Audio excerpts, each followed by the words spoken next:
your life in a sense. But then again, here we are, we get to addiction. So that's where I was discussing the disease of addiction and it being that chemical imbalance and how that is a genetic disease. And so once we have ignited that little part of your brain, before you know it, that use that has gone to abuse now turns into addiction. And then at some point you may or may not go into treatment and get diagnosed with a substance use disorder.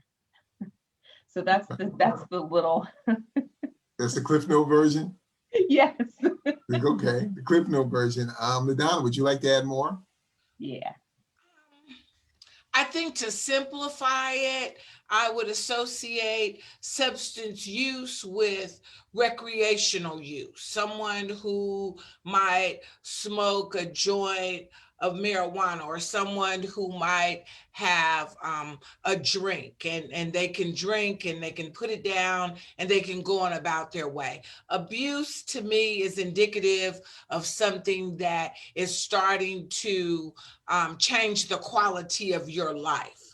That I'm not just using it and putting it down, I am abusing it. I have gone from maybe occasional use to using every weekend or using every day, or drinking or smoking to an excess, and it begins to change the quality of my life. And then for me, when I look at addiction, I look at that chasm where there's a void there and nothing can fill it. That if I am using, I stop using, and then I might use food, or I might use sex, or I might use money, but it's all designed to make me feel better.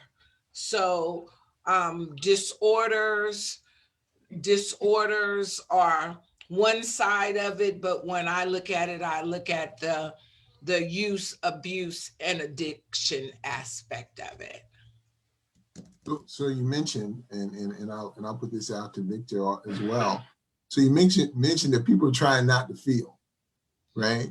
When there are, and so how is that indicative of the utilization of drugs as being a response to something? You know what I'm saying? Yeah, well, I think LaDonna, there's no way I can explain that better than she did.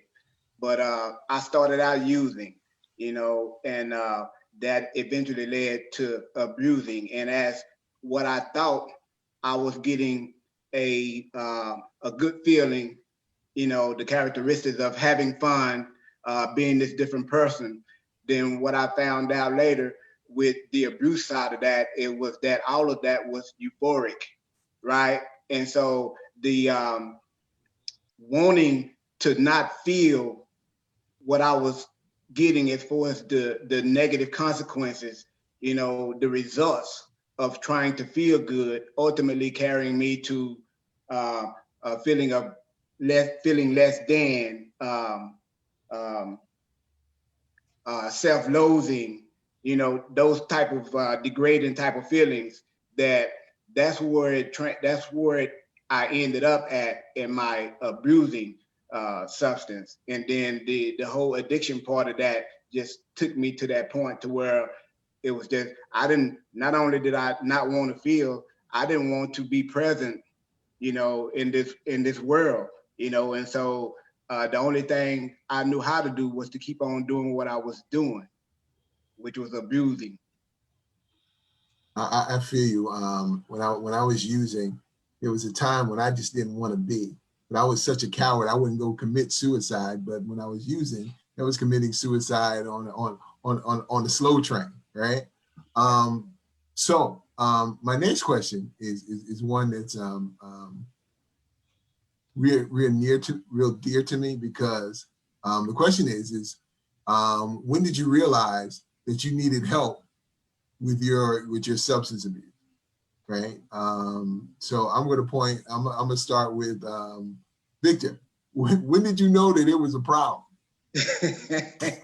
Hey, what Carl? I knew, man, during the 22 years that I was in active addiction, there were many times, right, that I recognized that there was a problem and I needed help. The first thing that probably started was that I was aware that my personal hygiene was disrupted. And then I recognized that I couldn't not just be on time to a job, but I couldn't hold that job.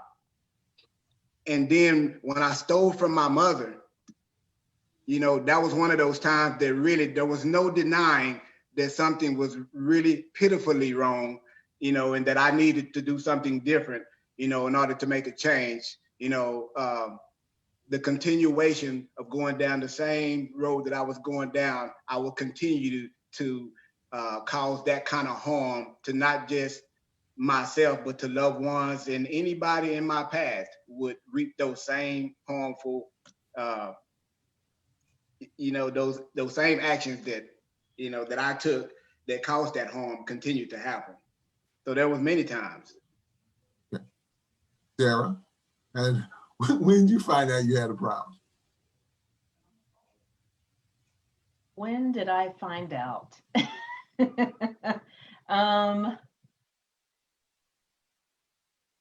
For me, it was, which I was in and out of treatment, whether for mental health or whether for my addiction or both. And then finally, when I can tell you where I was and what I was wearing and what time of day it was when I decided I was just fine. I was sick. I was tired. I was tired of being sick and tired. Like, it was time for me to stop. And I think my first treatment facility I was 15 years old, and I was in and out of treatment and well, I don't want to say institutionalized, but in and out of jails and institutions up into the time, to my early 20s, when I finally decided to stop. So it was a long road. It wasn't just like, oh, I'm going to go into treatment today and I'm going to go get help and then I'm going to come out and I'm going to be cured. It's going to be wonderful. It was not that. I was drug and put and pushed and took, and finally I got tired. I think that answers it. Donna, I want to ask you a question, right? Like me, I was a drug addict who wore the suit and the cufflinks and drove a BMW, right? And was Mr. Hunter at work, right? So what does a drug addict look like? Okay. Right. What, you know, you have the stereotype, right? Right. That everybody thinks, right? But what does a drug addict look like? You're looking at one. Mm-hmm. You're looking at someone.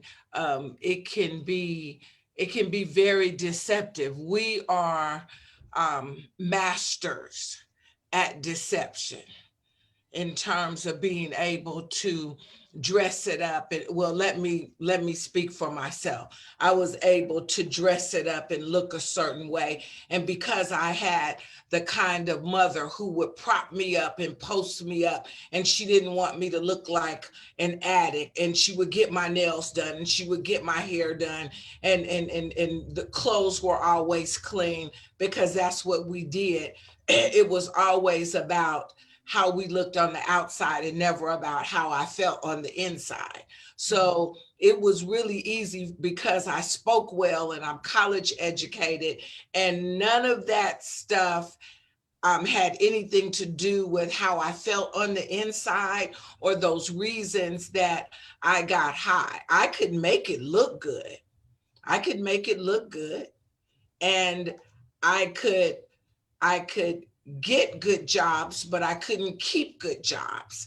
I could put myself in good situations, but I couldn't keep myself in good situations. So To answer your question, I think an addict can be the person, what we would like to see, what we think it is someone who's laying out on the sidewalk, who hasn't taken a bath, who hasn't brushed their teeth, but that's not, it's a slow process. It's a slow grind. I looked as neat as I look today. You know, I have pictures of myself where you wouldn't have known by looking at me, because it was all about a look good in my family. It was all about a look good. So it's not a look. So there's not a stereotypical drug addict. No, Right? there is that societal stereotype, and then there's reality. You know,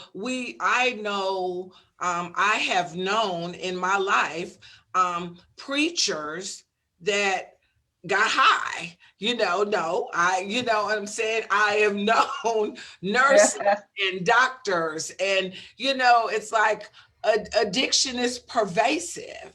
It is at the core of our society, and its tentacles will reach out and touch any profession, lawyers, doctors. It's pervasive. So there really isn't a look, and we deceive ourselves if we try to fit it into a box, because you can't fit it into a box.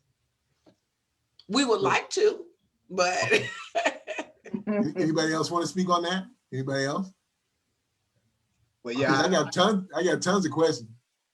I think and Adonna's 100% right about that. You just can't fit it into a box. And I can recall the times when, I was the type of addict that very rarely was I able to get myself together and look like something that I wanted to look like, other than the stereotypical drug addict, right? So, but I can recall the times when I was out doing the things that I did to get my drugs, and that I would make transactions with people like the people that Adonna spoke about, who were prestigious people in doctors' uniforms, lawyers' uniforms, and they would socialize with me to get the dope that they needed, the same dope that I was getting and using them to get what I needed. They were in the same dilemma that I was in. You just couldn't tell, and it didn't look like it, and you wouldn't know that unless you were me, dealing with that person on that situation. So Madonna mentioned a significant thing. Her mother propped her up. So let's talk about, right, how our family and folks enabled us. So how let's talk about the family from a point of being an enabler, right? Of that keeps you going. Because if you didn't have the enablers, you might hit that brick wall and be like, oh, I need to go get help. So how did your families enable your continued drug use? Anybody can pop up. Sarah, you look like you just want to answer that question. It's at the tip of my tongue. Because I just am foreseeing like all this stuff. I just remember so much behavior, and I tell my clients this all the time, that, the thing that when my parents kicked me out, I was 17, and they were like, you simply can't stay here any longer. That's just not going to happen.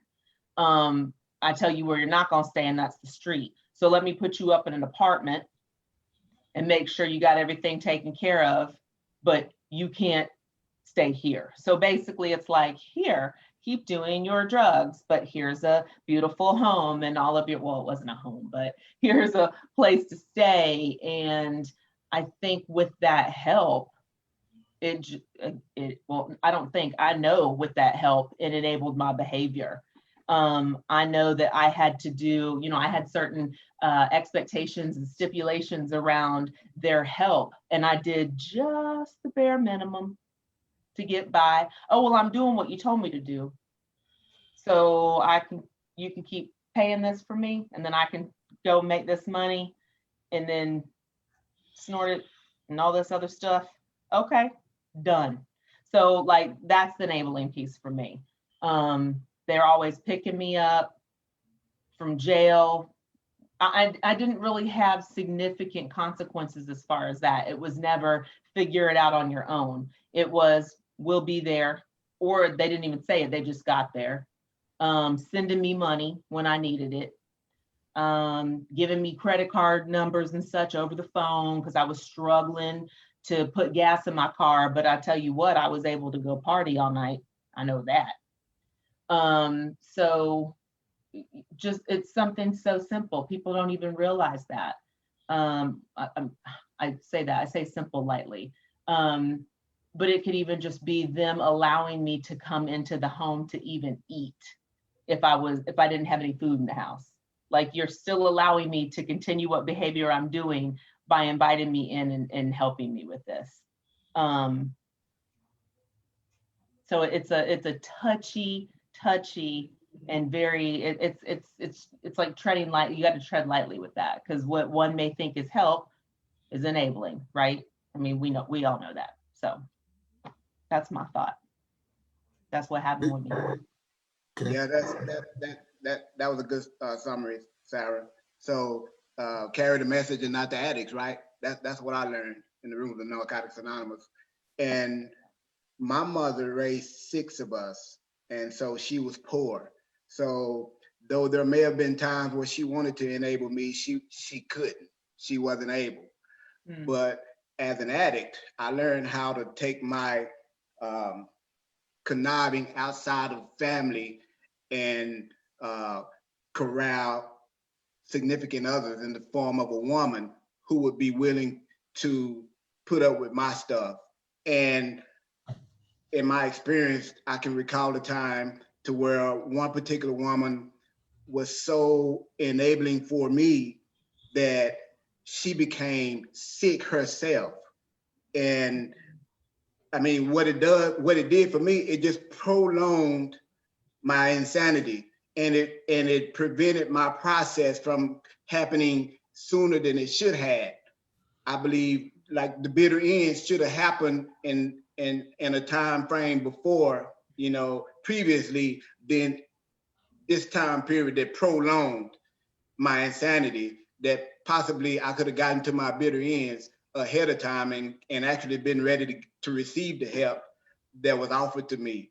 And I can recall going to treatment one time because I felt like I wanted to do something different. And this woman not being able to maintain her livelihood because I had made a change. If it wasn't for nothing but those 30 days that I got out of rehab and I was somewhat different, right? All the principles wasn't instilled in me. I wasn't really practicing, but I have managed to abstain from using dope. So my want to was there. And so I was doing things other than getting high. And so, but she couldn't handle that. So I can recall her bringing me some money when I was at home, bringing me some money saying, Victor, go do what you do. And that took me back out because she couldn't live with herself the way I was living. So she became just as sick as I was. LaDonna, thank you, Victor. LaDonna, let's talk about from a clinical standpoint and from just regular folk standpoint. How does an active addict disrupt the family system? How does an active addict disrupt the family system? When the family system is trying to you know how all systems, right, work in a certain way, but if a cog is off and the system works off the one cog, the whole system is dysfunctional, right? And so when an addict is active in a household, what does that do to the family? Well, it changes the dynamic of the household. What it does is that if you have someone who is using, then there may be you would like to think that in your family everyone trusts one another, that you can lay your purses down and you can put your wallet down, and you can maybe keep your diamonds in the drawer, and you might have a piggy bank over in the corner where you save quarters, and everyone puts the quarters in, and you have a place where you have food, and you have this pro-social interaction going on, and everyone's sort of bouncing and behaving. Well, if you have an addict in the midst of that, we begin to operate in ways and means to get more. So therefore, what's going to happen is that I'm going to say, I'm going to take a few of these quarters out of here and I'm going to go cop. And before you know it, the quarters are gone. I might begin taking the jewelry, the food. I go out and stay 2 and 3 days. And then if you have younger people, if let's say if it's a mom and dad, you know, moms come home after work. Moms don't stay gone for 2 and 3 days. So the children get confused. I mean, there's a plethora of ways that the family is going to begin to get twisted or broken because of that broken dynamic.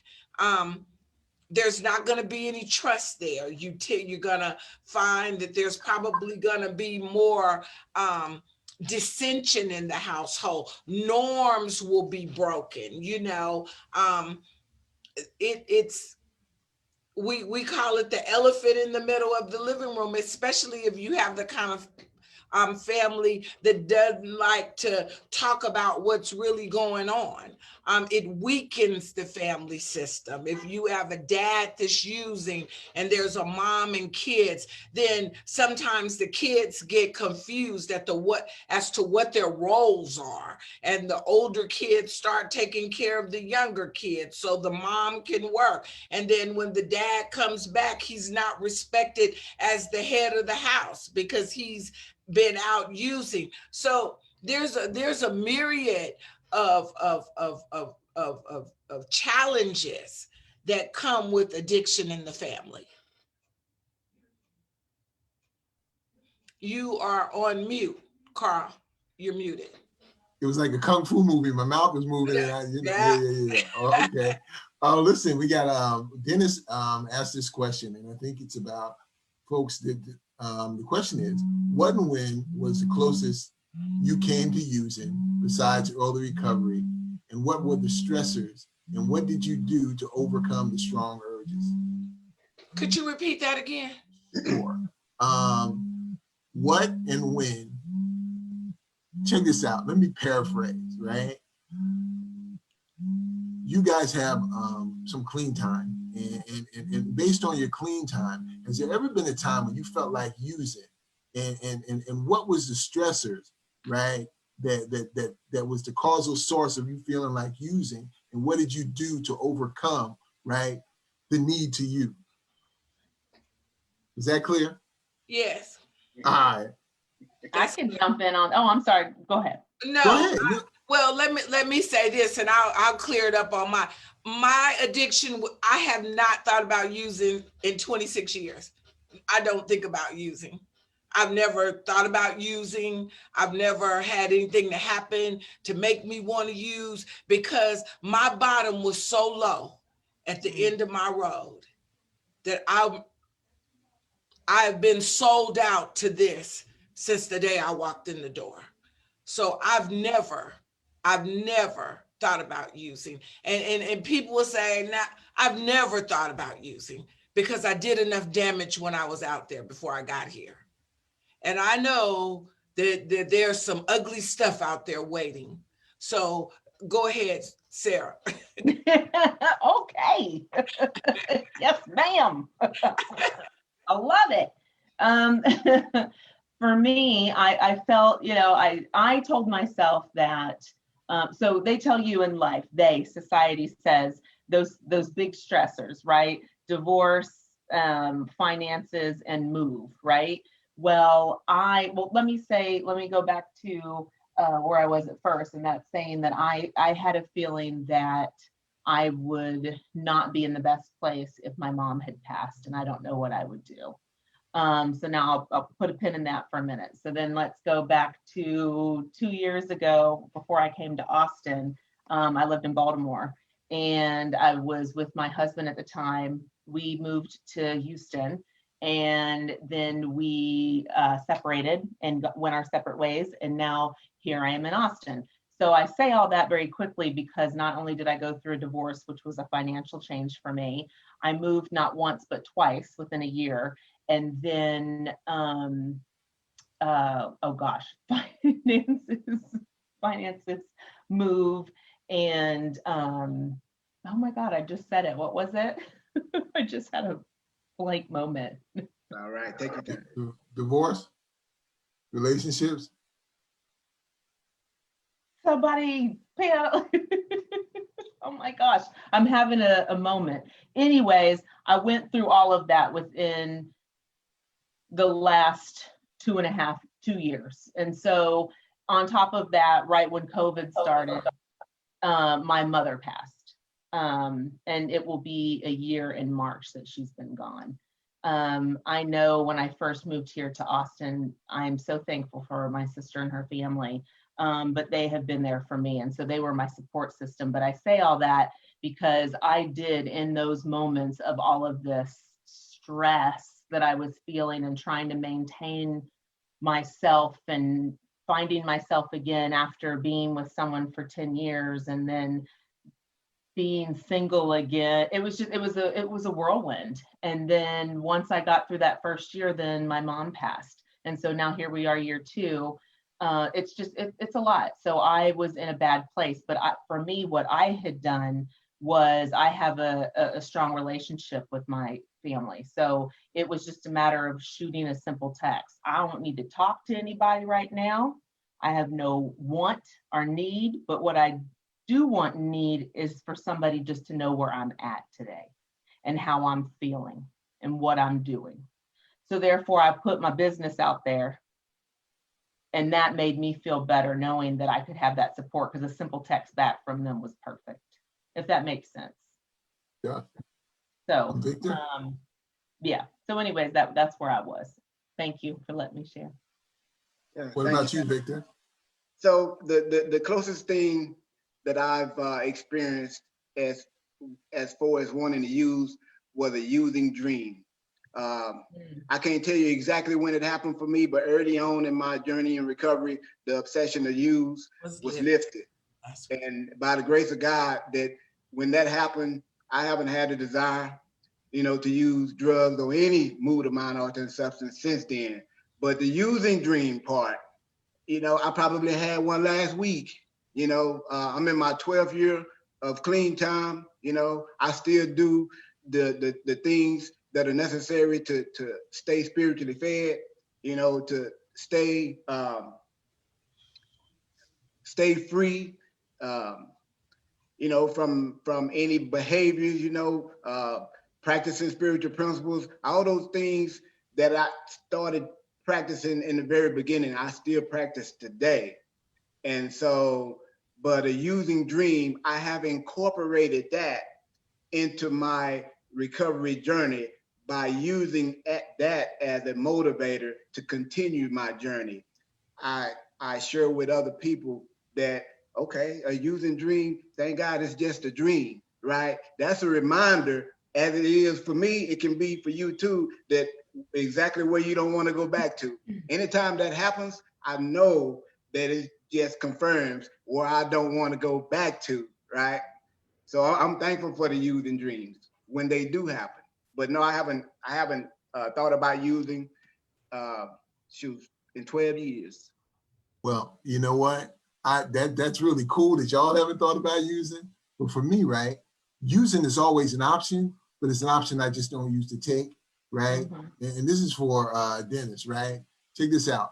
I always say that I'm drug-free, not drug-proof, right? And a successful day for me simply begins and ends with being clean, right? But I remember the last time I got high, right? When I think about getting high, right?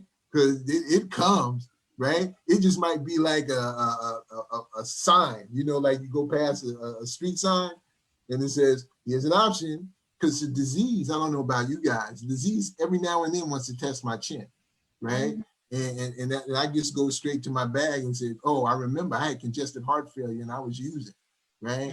I don't want to live like that anymore. So sometimes, right? I don't know what you guys do, but to fight the strong urges for me is I remember the last time I used and the devastation that it wrought on my life. And then I compare it to how I'm living now or what I'm going through now and the stress that I'm going. Ain't that much stress? Listen, that like trying to find the next one, or finding the ways and means to get the next one. That's stress, right? Right. So let me go on and stop from my pulpit. The next question is, how do you talk with a loved one about their substance use?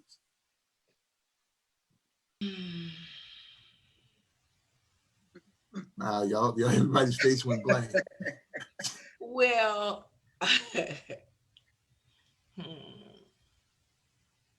Honesty. well, it really depends on where they are in the stage of change, you know, whether you have pre-contemplation, you have contemplation, you have action, you have those. Okay, so if you're dealing with someone who is in pre-contemplation or they don't really think they have a problem, it's like pulling teeth. You're not going to make headway with someone who doesn't believe that they have a drug problem. I remember the day after we buried my mom in 1991. About 4 or 5 of my family members got together and they came to my apartment and they marched up to my door and they knocked on the door to have this intervention before they were called interventions. This was led by my sister, and I sat there. I needed help yesterday, but I didn't want it until tomorrow. But I was in denial about everything that was going on in my life. And they knew that because my mother was gone, I wasn't going to be able to sustain. But because I was not ready to stop, I wasn't ready to look at what was going on in my life, I blew them off. I told them everything, you and what about you and what about your cheating ways and what about your, you know what I'm saying? So it's like I wasn't ready to hear that. So the answer to my question is it depends on where the person is. Does the person want help? If you want help, I can help you. But if an individual does not want help and they're trying to tell help how to help them, then that's problematic. That's problematic. People don't hear you. I think there's a reading where it says an addict won't stop until they want to stop. They can be prayed over. You can cry over them. You can jail them. You can beat them, but they're not going to stop until they want to stop. So I think I heard Victor talk about willingness or his want to. I believe that that is the most important part of that's the most important part of the recipe of an addict who wants to stop using. They gotta want to stop. Okay. Anybody else want to speak to that? Yeah. I'd like to add to it that you're so right, LaDonna. I have, my personal experience, I have 2 of my older brothers right now that in full-blown active addiction. And like, there's just, the only thing that I can do today is just to be that example, you know, just be that presence when it's appropriate for them to see that there is help and there is something better that they can latch on to help them get to a better place in life if they want that. Now, in different stages where I have managed to see where there may have been times when they've been open to a change and maybe perhaps thinking about getting ready. And then I changed my format to where I would try to meet with them and try to give them some of the things back that I was giving, you know, in relationships. Like I have a sponsor, I work with a sponsor, and I'm a sponsor. So some of the principles that I'm practicing, they're practicing, we practice together in those relationships. I practice that with my brothers.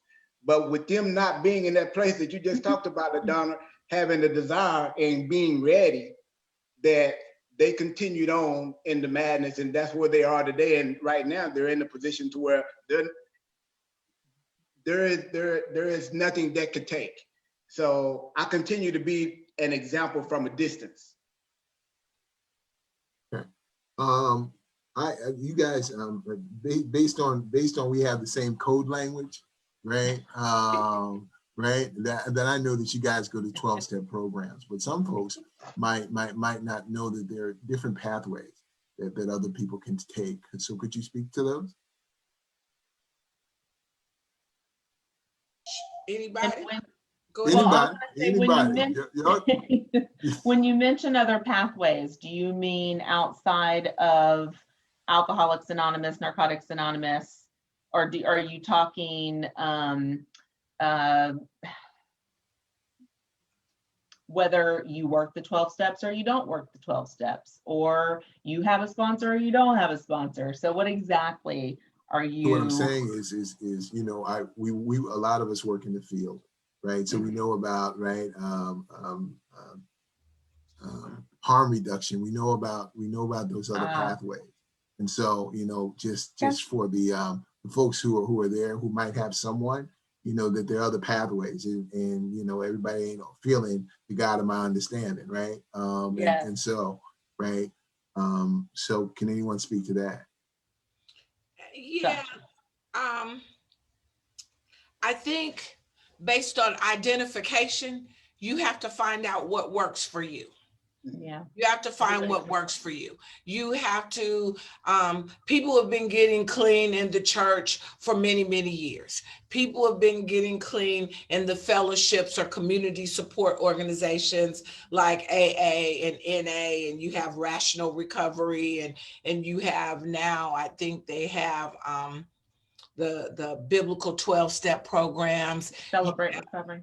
Yes, Celebrate Recovery. You have the harm reduction program.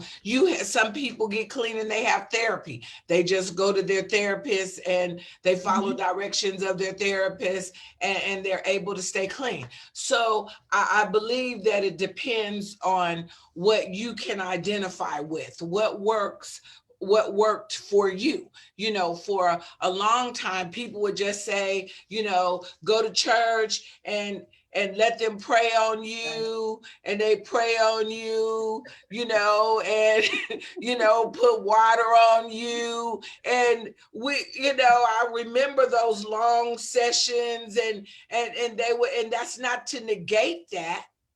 That's not to negate that. But, and of my faith, I know God can do it all, but you got to have some willingness.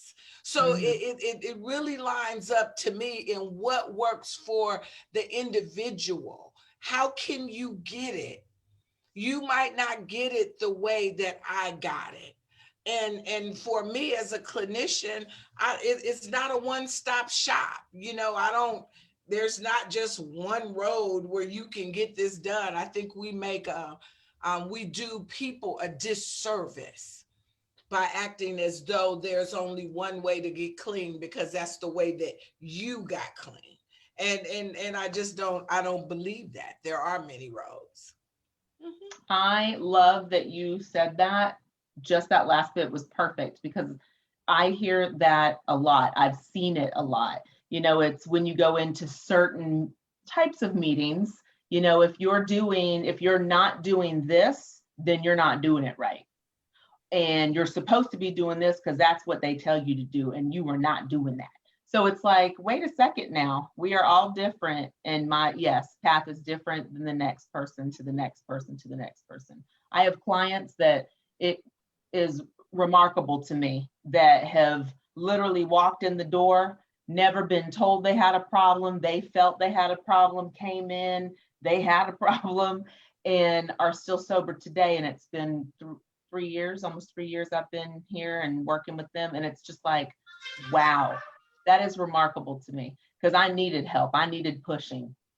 But then there are others that I know that have been in such a severe state of addiction with one substance that the other substance is not that for them. And so that's their recovery, and I'm not going to take that from them. But yeah. So Elaine has a question, right? And this is one I know that well, I don't know that you guys went through it, but what about when you're on your recovery journey and folks, right, who have post-traumatic stress disorder based on your behavior, right, don't believe it's true because this is the 10th time you've done it, right? And so the question is, are there family members who won't accept your amends and believe in your sobriety, and how does that affect the family dynamic? You guys get it? Yes.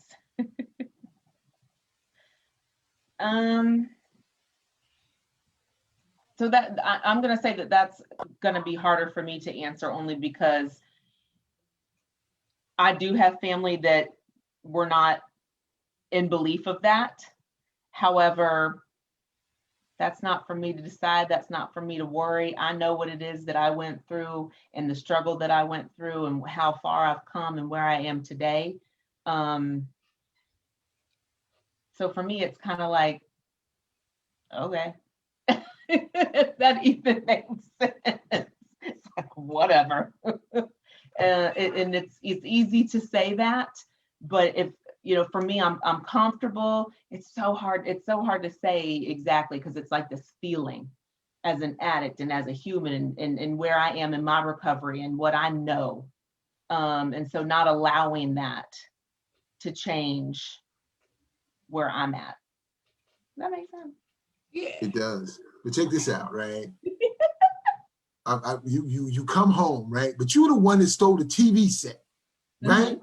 You're the one that stole the kids' Christmas presents and sold them. And now you coming in here after 30 days clean, right?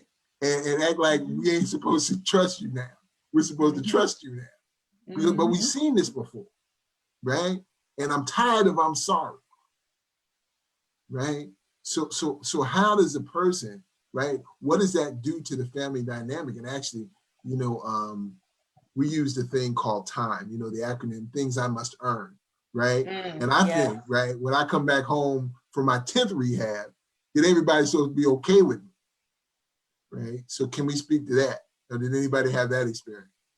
I want to say real quick to that before I saw LaDonna about, I know, right? I like to talk with my hands. Before LaDonna jumps in, I want to say that I have been sober since December, not December, listen to me, October 15th, 2003. And still to this day, I can go home and I still know that I'm being watched. Okay. So I've been sober long enough to know, and for them to know, that I'm not that person anymore, but there's still that thought. So I just want to put that out there. LaDonna, please, I'm sorry. No, that's good. I mean, I think here again, it takes what it takes. You're not supposed to trust me after my 10th rehab and I've been home 30 days. You know what I'm saying? Yes, because you are the person that stole the car. You are the person that ran off with the rent money. No, the not supposed to trust you. These things I must earn. You must earn trust. Now I think where it gets a little bit crazy is when, as the recovering person has an expectation. We work with people and all of this, and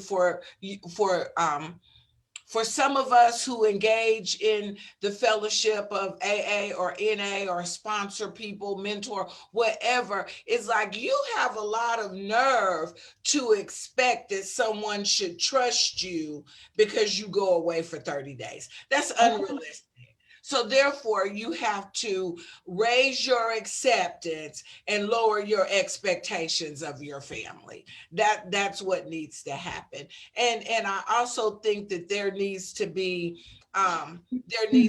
boundaries. There needs to be boundaries. Here again, what one fit look, when I got my daughter back after her grandmother raised her for a number of years, and I got my daughter back, of course she didn't trust me when she got here initially.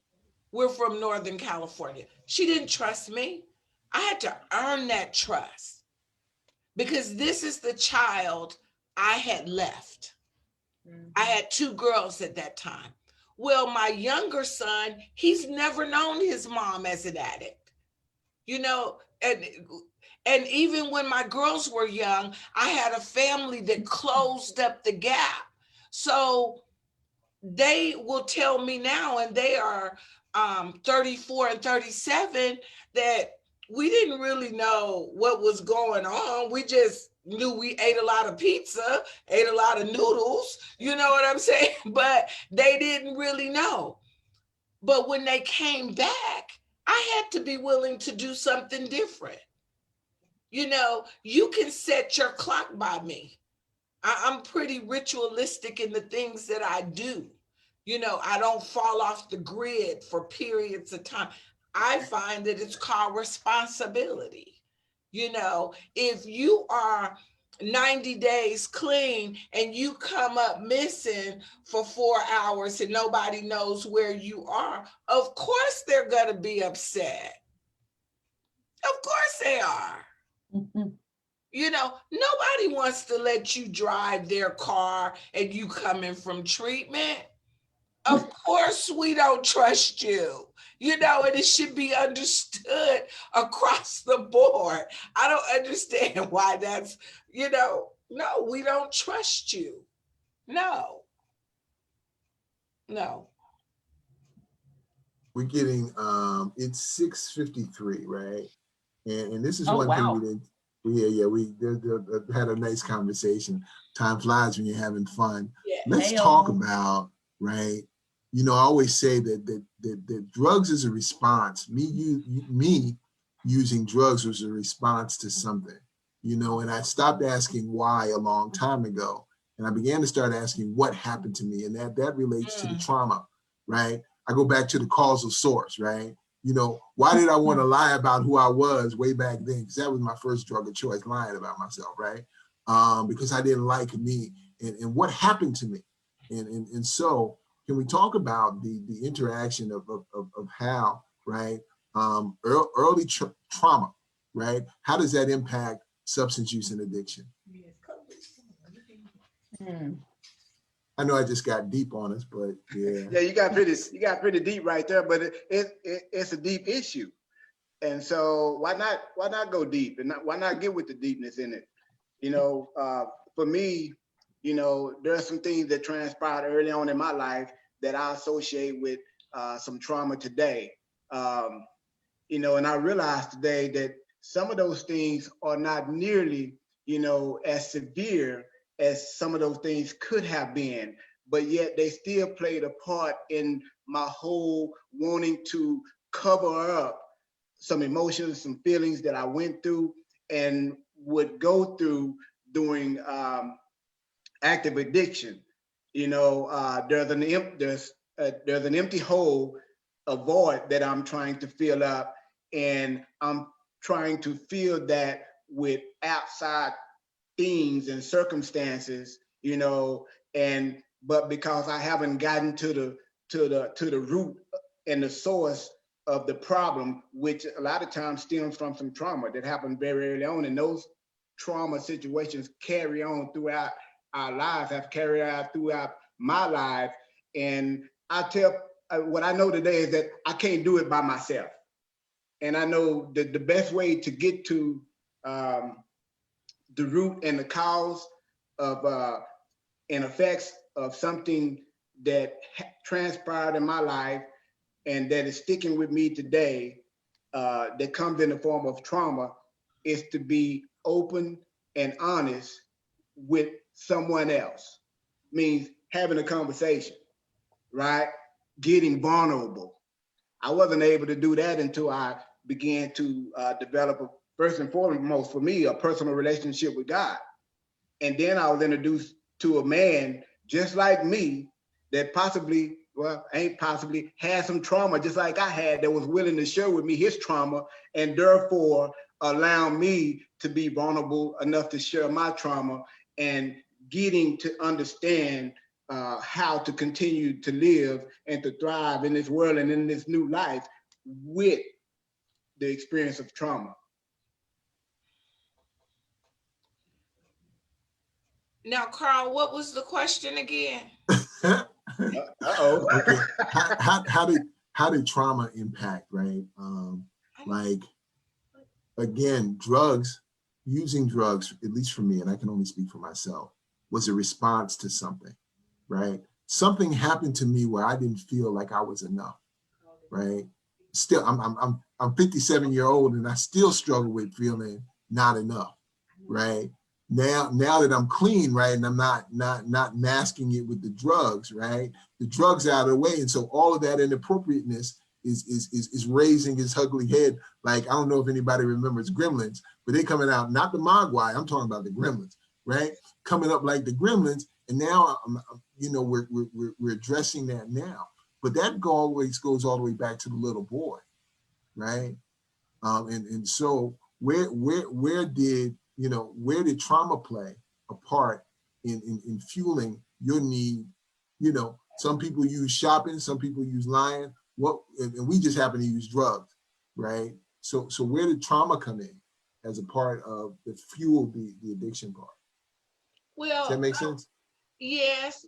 I was sitting here and I was thinking, and at first I said, I didn't have any trauma, but when I think about the experience of being raised by a single mom who was an alcoholic, who lost her only son when she was like 36 years old, and suddenly, and at that time I lost my mom. When I think about being 8 years old and being told that who I thought was my father was not my father, but this is your father, and this person over here that you thought was your father, he's not your father. But don't tell the man that you thought your father, don't tell him you know who your father is. I didn't know that was trauma. I thought that was a way of life.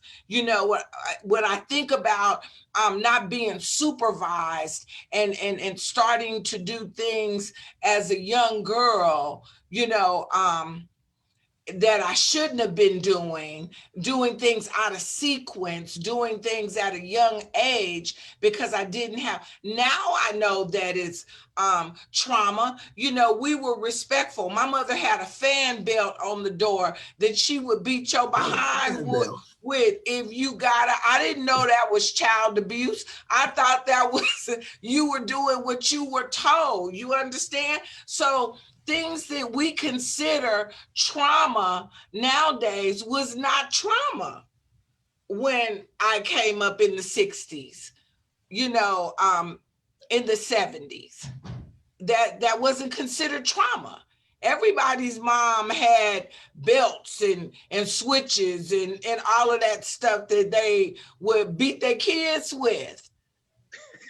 Right. You understand what I'm saying? So what I see as trauma now was not trauma then, but let me say this, active addiction brought its own trauma for me because there were things that I was exposed to and things that I did that brought a different level of trauma to my life. So I don't know if that answers. It does. It almost speaks to what some friends and I we talk about when we lost our innocence. Right. There was a time, right, where all the innocence went out the door, right, and I got exposed to some stuff that I wasn't supposed to get exposed to, and my little boy mind, couldn't wrap itself around it, right, And so I needed to what's the Monsters Ball, that scene between Billy Bob Thornton and Halle Berry, that's right. And it was the scene that she said, I want to feel good, right? And I always wanted to feel good all the time. Mm-hmm. There was never a time when I understood that you have to go through hard times to get to the other side. So I needed to almost play God and begin to start controlling and manufacturing things, right? In order for me to feel like I was okay, right? And I believe that trauma, because I remember when I was 50 years old and and my father had Alzheimer's and I was cutting his toenails and he called me by my middle name, Fred, I love and I appreciate you. I was waiting for 50 years to hear that, right? I knew that when I heard that I was going to be hard, if he would have told me that, drugs wouldn't have came into the situation, because it was that hole that Victor talked about, right? Would have been felt with that validation that I always needed. And for somewhere, there's a loss of validation for us, right? That allows us to do the one thing, the first law of nature, right, is self-preservation.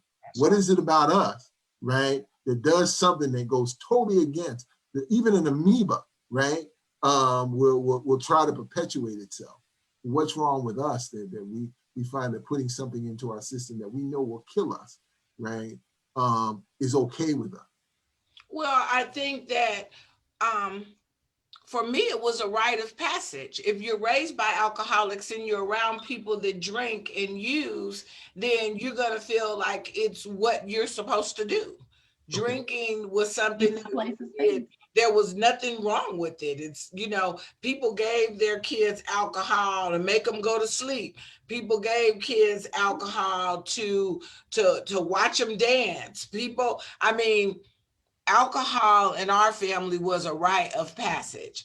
And so smoking marijuana in my community was a rite of passage. So it was just something that we did. When I think of Oakland in the 70s and the 80s, it was all about the it's your thing, do your thing culture, and what you did, anything goes. I fell into the culture. So, I'm getting these text messages that we have to close. We have to close our part of the conversation and open it up to questions from those 68 listeners. Y'all have 68 people listening to y'all, right? Who might want to pose questions to us. So the floor is now open for questions, and you can again put them in Hoover, and we'll respond to those questions. And if you're not, we'll keep it going. Well, while you're waiting on a question, let me jump in and talk about the trauma real quick. So Okay. I just wanted to add to that, because everybody's trauma is different, right? I tell my clients that all the time. But for me, I was adopted, and I was born into, well, I wasn't born into, but I know that my biological, one of my biological parents was an addict. And then here I'm adopted. And so I think that in itself is like where I kind of get some like attachment stuff. Starts very, very young, and we don't even realize it, right? And then as I got older, I grew up in a military family. We were here, we were there every couple years, this, that, the other. My sister's my best friend. It was the two of us. And then we got into high school, and it was like they wanted us to separate so we could find ourselves. And it was like, well, wait, what? What's happened? My attachment comes back again, and nothing is validating, though I excelled at some things and not at other things, but I wanted validation in these other things for some reason. And it's like, for what? I'm doing such a great job here. What is happening? What am I missing? And it's just, I went through Hurricane Andrew. That was very, very traumatic for our family. But I can name it all sorts of things. And I think where I was going with that is just so that everybody can understand that, what trauma is to you may not be trauma to the next person. And it could be something as a natural disaster. It could be being bounced around from foster home to foster home, adopted family, living off the street. Everybody's got whatever that looks like to you. And how clearly how we managed it was substances. And now it clearly didn't work, but look where we are. Just saying. Okay, well, there's not any more questions popping up. So I'm gonna let's turn it, I'm gonna go to your professional side. What can family members do, right? Because we do, I know I did my mother, I did my father harm, right? And I had NA meetings to go to, right? To talk about, what I needed to talk about. But where are some community resources that folks can utilize when they're family members of somebody who is using or is caught up in their addiction, full-blown addiction? I will speak on that. I just recently had a conversation with somebody about family resources. I am huge on telling my clients that it is not your responsibility to teach your family about what it is that you were going through. You will exhaust yourself, and you could potentially put yourself into a relapse. It's just not, there are too many resources in the community for them to get on their own in helping you. So when I'm like, when you hear your family say, I don't know what to do, what can I do to help you? What can I do? Okay, let me hand you this. Oh, let me hand you this. Let me hand you this. And then with a little, little, what is it, in the rooms, or even at Al-Anon meetings.com. There's all sorts of stuff that people can do on Zoom. Is amazing for that in itself, because it doesn't matter what time of day or where you are, but there's always a meeting available. But I think that it's important for us to not, as addicts, not to focus on trying to tell people and telling our clients or the same thing, and giving them the resources to help their family help themselves, just like they are giving us these resources so that we can help ourselves, like putting us into treatment or attempting to put us in treatment or whatever the case may be. That's my thought, my 2 cents. Yeah. Anyone else?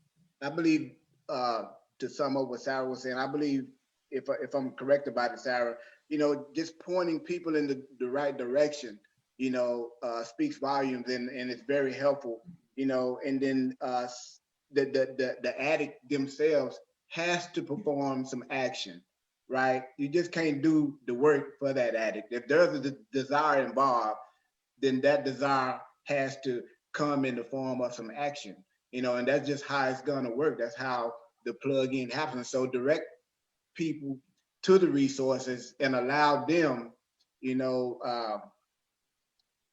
for them to go and get plugged into those resources themselves, and that speaks of their desire, and like, I can only give somebody what was given to me, Yes. when it comes to like the principles that are involved that I practice today that help me stay fine-tuned in recovery and doing the right thing for the right reasons. Those principles have been instilled, and I enhance those principles by practicing those, and so by giving somebody some direction where they can find where to get plugged in at, and they'll find that if they practice the desire, which comes in the form of some action, and I think that's what Sarah was hitting on. LaDonna, do you know of any community-based resources that you might share with the group or share with the folks out there that they might be able to tie into if they have someone, but they're having a hard time coping? About 5 minutes left, y'all. Okay. Sarah showed the Al-Anon, Alateen, Alatot. I think because we live in the information age, help is at our fingertips. We can access information that we need. One of the things that I think that we have to remember is that their help is for them. They can't get help to help us. You got to get help for yourself. It might be reaching out to clergy if you have that type of church. It might be getting therapy. It might be CODA meetings. I have found there is so much information now that everything is online. You can go to any kind of meeting that you would need to go to get the help that you need in coping with your loved one's addiction. They're there. Family groups. There's too many to name.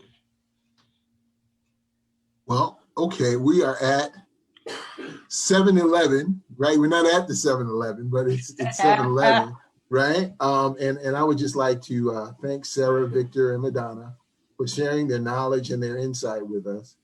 And many thanks to all of those of you who are joining us today. Please take a minute and complete the workshop survey. It helps us to know how we're doing. And the link is in chat. And I really appreciated hanging out with you guys, right? And I hope I did an all right job with moderating, right? Hey. So you all have a nice day on purpose and continue to be great on purpose. Yay! Bye. Yay. Thank you so much. Bye. It was great. It was great. Thanks. Do I just log on? Have a good night. Good night.